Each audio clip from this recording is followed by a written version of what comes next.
kumain po kayo. Eto po, mainit na sabaw para mainitan ng sikmura ninyo. Salamat, Iha.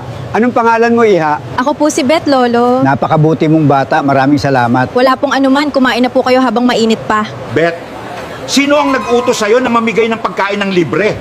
Naawa lang po ako sa matanda. Mukhang gutom na gutom po siya. Hindi charity ang negosyo ko. Simula ngayon, tanggal ka na dito. Sir, pasensya na po. Sundan nyo yung babaeng kalalabas lang ng Beth's Kitchen. Yung nakasuot ng maroon. Don Ramon, nasundan po namin si Beth. Nasa parke po siya, nakaupo at umiiyak. Dalhin niyo siya dito sa mansyon. Miss Beth, Opo, sino po kayo? huwag po kayong matakot. Pinapapunta po kayo ni Don Ramon. Don Ramon? Hindi ko po siya kilala. Siya po yung matandang tinulungan ninyo sa karinderya kanina.